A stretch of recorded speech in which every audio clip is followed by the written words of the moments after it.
नमस्कार, आप देख रहे हैं HNN 24x7 और मैं हूं आपके साथ निशी भाटिया। बुलेटिन की शुरुआत करेंगे उत्तर प्रदेश से आई कुछ खास खबरों के साथ। 24 अप्रैल को पीएम मोदी के प्रस्तावित दौरे की तैयारियों पर परखने के लिए सीएम योगी कानपुर पहुंचे हैं, जहां पर नयागंज मेट्रो स्टेशन में विधानसभा अध्यक्ष सतीश महाना, विधायक सुरेंद्र मथानी और महापौर प्रमिला पांडे ने उनका स्वागत किया। इस मौके पर सीएम ने मेट्रो में सवार होकर नयागंज मेट्रो स्टेशन में रावतपुर मेट्रो स्टेशन तक यात्रा की। वहीं मेट्रो अधिकारियों से मेट्रो के बारे में जानकारी भी हासिल की गई।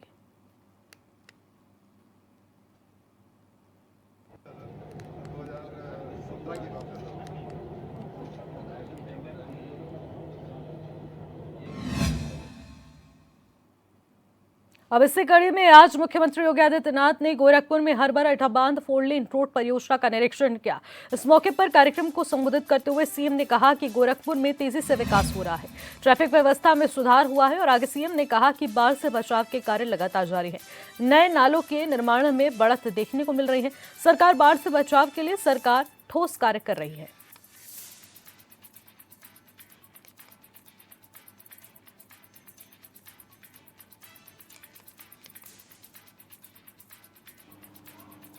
दशकों से मांग होती थी,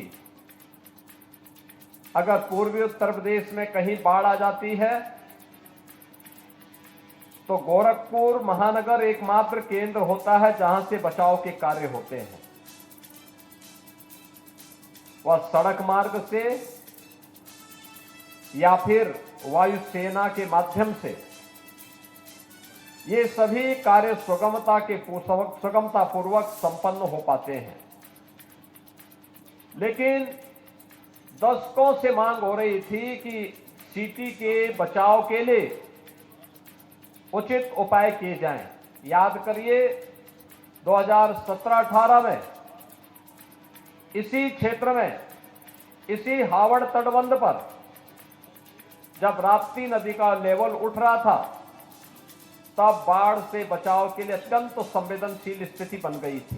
काफी मशक्कत के बाद उस तटबंध को बचाया जा सका था।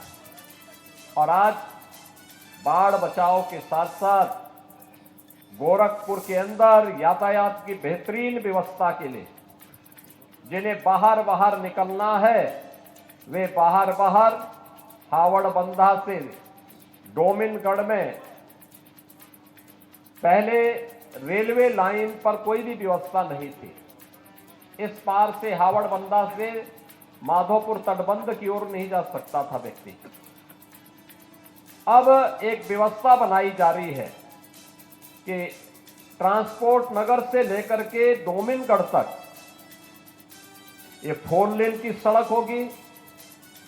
फिर डोमिनगढ़ में एक रेलवे ओवरब्रिज का निर्माण हो रहा है और फिर वहां से हावड़ बंधा के बाद माधोपुर तटबंध को भी 4 लेन के साथ जोड़ते हुए महेसरा को जोड़ने की कार्रवाई होगी। तो महेसरा तक के पूरे उसको बाहर से 4 लेन की एक बेहतरीन कनेक्टिविटी गोरखपुर को मिल जाएगी, जिससे अगर राजघाट के किसी व्यक्ति को ट्रांसपोर्ट नगर के, आजाद नगर के, रुस्तमपुर के या फिर इस मोहल्लों से जुड़े हुए किसी व्यक्ति को अगर नेपाल की ओर जाना है तो सिटी के अंदर से होने की बजाय वह तटबंध का सहारा लेकर के सीधे यहीं से महेसरा और महेसरा से सुनौली की तरफ जा सकता है।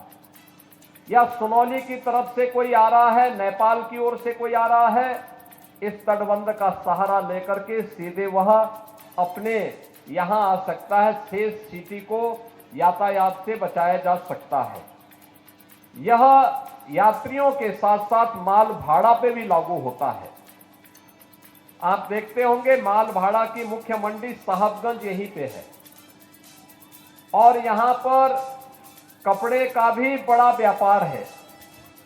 इन दोनों के लिए ट्रक्स रात्रि भर यहां पे खड़े रहते हैं। लोगों को जाम का सामना करना पड़ता था, दिन में नहीं आ सकते थे। अब एक व्यवस्था होगी कि दिन में भी और रात्रि में भी, जब ये मार्ग बन जाएंगे, लोग आराम से अपने सामान को भी ला सकते हैं, माल को भी यहां तक पहुंचा सकते हैं और यात्री भी आराम से अपने अपने घरों को बिना किसी जाम में फंसे हुए आ सकते हैं। और इसके लिए भी आज ये कार्य प्रारंभ हुआ है।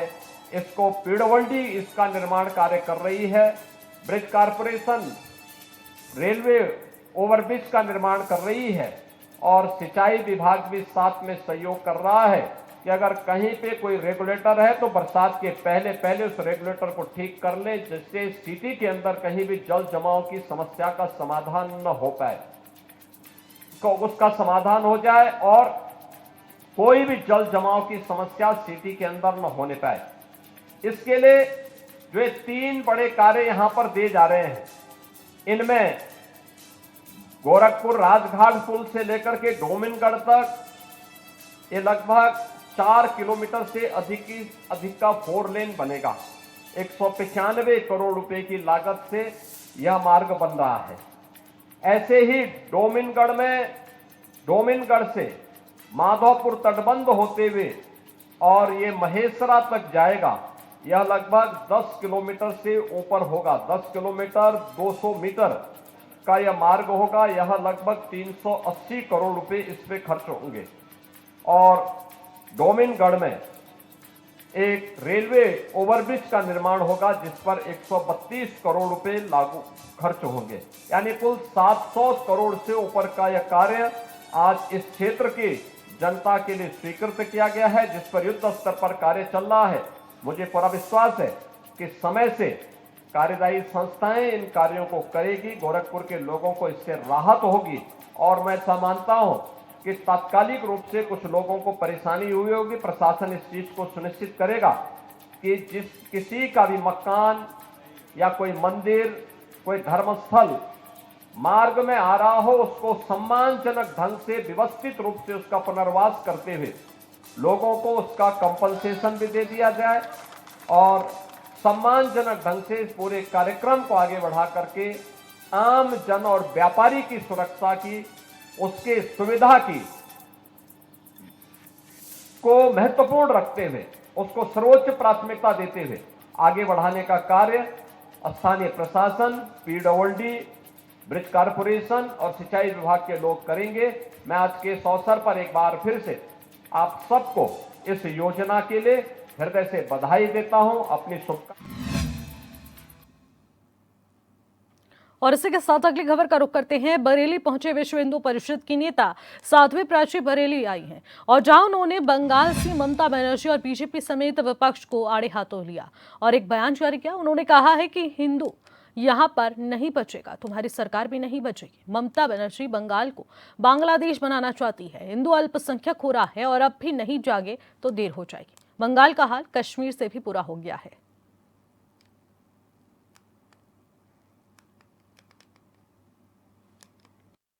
आतंकवादी है, इस पर आतंकी जैसे राष्ट्रद्रोह के मुकदमे लगने चाहिए। इस पर कार्रवाई कड़ी से कड़ी होनी चाहिए। मैं भारतीय जनता पार्टी की सरकार से आज बरेली में मांग करती हूं कि तोकी रजा पर कड़ी से कड़ी कार्रवाई करिए, अन्यथा बहुत गंभीर परिणाम हो सकता है। ये गृह युद्ध की तैयारी करा रहे हैं। सरकार को सोचना चाहिए, समझना चाहिए, सरकार को इस पर कदम उठाना चाहिए। अब लखनऊ के सेंट्रल सुन्नी वक्फ बोर्ड के निरीक्षक बताते कि नोमान शमसी ने संभल बताते कि तरखा जनेटा शरीफ में मुतल्लवी प्रकरण की जांच शुरू कर दी है। आपको बता दें कि जांच अधिकारी मुतल्लवी ना होने का कारण जानने की कोशिश करेंगे। इस मामले में शिकायतकर्ता जावेद के बयान भी दर्ज किए गए हैं।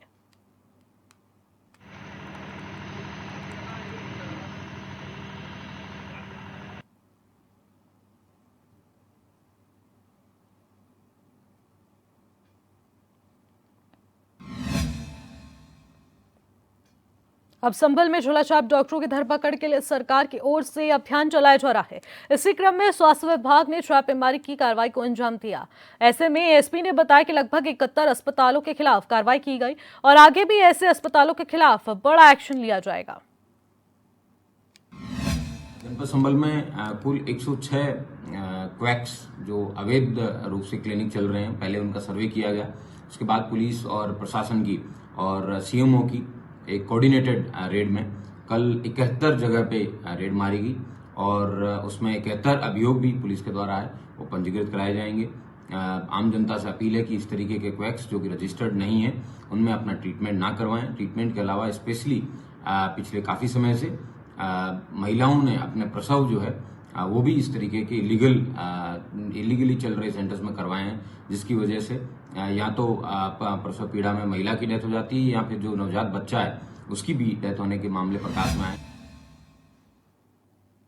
और इसी के साथ अगली खबर का रुख करते हैं। संभल की बनिया ठारे में नरौल कस्बे में बता दें कि माहौल खराब करने की कोशिश की गई, जहां पर बता दें कि फ्री गाजा फ्री फिलिस्तीन के समर्थन में दीवारों पर पोस्टर लगाए गए।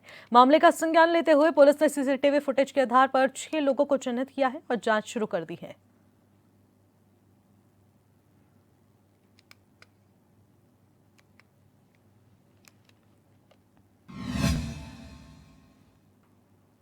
मेरठ के कमिश्नरी चौक पर हिंदू स्वाभिमान परिषद के लोग बंगाल में हिंदुओं पर हो रहे अत्याचार का विरोध करने आए हैं। इस दौरान लोगों ने सीएम ममता बनर्जी का पुतला फूंकने की कोशिश की, लेकिन दरोगा ने उन्हें रोक लिया, जिसके बाद प्रदर्शनकारियों ने दरोगा की सरकारी टोपी उतार दी।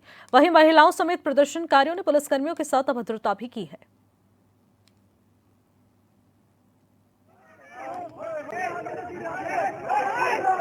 हिंदू स्वाभिमान परिषद और गुरु गोरखनाथ कामधेनु गौरक्षा सेवा समिति के संयुक्त तत्वाधान में हम लोग जो पश्चिम बंगाल में हमारे हिंदू भाइयों के साथ अत्याचार, अनाचार, बलात्कार जैसी जघन्य अपराध हो रहा है उसको रोकने के लिए, क्योंकि वहाँ सरकार और वहाँ का पुलिस प्रशासन विफल हो चुका है। अब समस्त हिंदू वीर वीरांगनाओं से ही आह्वान है, उन्हीं की आवश्यकता है इस पवित्र भारत भूमि को। प्रशासन के भरोसे बैठना वहाँ पर मूर्खता होगी। या तो तत्काल माननीय मोदी जी वहाँ राष्ट्रपति शासन लागू करे, नहीं तो वहाँ कत्लेआम की पूरी तैयारी है। फिलहाल इन खबरों में बस इतना ही। आप देखते रहिए HN24/7। नमस्कार।